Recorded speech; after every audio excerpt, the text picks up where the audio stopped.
Sekarang, buka muka surat 58. Okey, mari kita tengok dalam muka surat ini iaitu imbas kembali. Iaitu raja berperlembagaan dan demokrasi berparlimen. Satu, kita telah belajar iaitu latar belakang pemerintahan beraja dan sistem demokrasi. Okey, iaitu satu, pemerintahan beraja Kesultanan Melayu Melaka. Dua, sebelum Perang Dunia Kedua. Tiga, semasa pendudukan Jepun. Empat, selepas Perang Dunia Kedua. Dan kelima, raja berperlembagaan dan demokrasi berparlimen selepas merdeka. Okey, mari kita tengok sejarah dan kedudukan institusi Majlis Raja-Raja. Satu, pembentukan Durbar Negeri-Negeri Melayu Bersekutu iaitu NNMB. Majlis Sultan-Sultan semasa Malayan Union. Majlis Raja-Raja semasa Persekutuan Tanah Melayu 1948. Majlis Raja-Raja selepas merdeka dan kedudukan Majlis Raja-Raja dalam perlembagaan persekutuan. Okey, mari kita tengok yang di Pertuan Agong dan raja dalam perlembagaan persekutuan iaitu satu, institusi yang di Pertuan Agong. Dua, kedudukan yang di Pertuan Agong. Dan ketiga, kuasa yang di Pertuan Agong iaitu institusi, kedudukan dan kuasa yang di Pertuan Agong. Okey, mari kita tengok amalan demokrasi dan pengasingan kuasa. Satu, amalan pilihan raya. Kebebasan asasi. Pengasingan kuasa dalam pemerintahan.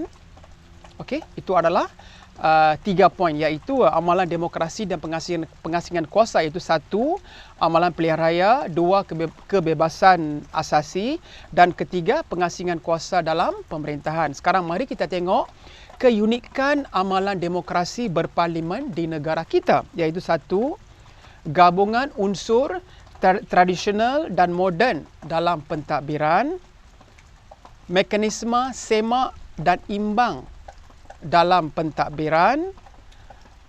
Kuasa budi bicara raja dan kerjasama politik. Jadi raja berperlembagaan dan demokrasi berparlimen secara imbas kembali iaitu mempunyai 5 poin. Jadi satu iaitu latar belakang pemerintahan beraja dan demokrasi berparlimen dan keterangannya. Dua, sejarah dan kedudukan institusi raja-raja.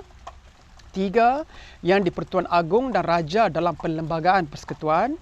Empat, amalan demokrasi dan pengasingan kuasa. Dan akhir sekali iaitu keunikan amalan demokrasi berparlimen di negara kita. Sekarang, buka muka surat 59. Okey, iaitu pembelajaran abad ke-21 iaitu aktiviti 1. Perbincangan bebas, free discussion. Okey, arahan. Perbincangan murid dalam kumpulan kecil dan seterusnya dalam kumpulan besar.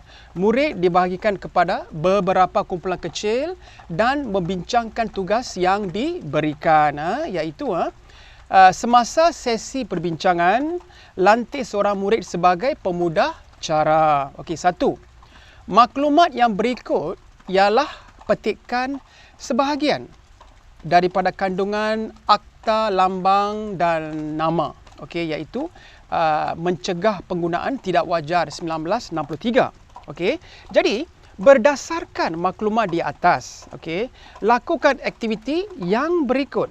Okey, satu, perbincangan murid dalam kumpulan kecil. A, apakah yang dimaksudkan nama ternyata atau lambang ternyata dalam perkara 31A dalam akta tersebut? Dua, Mengapakah larangan 3.1B dikuatkuasakan? C. Bagaimanakah cara menghormati lambang negara dalam institusi yang di-Pertuan Agong?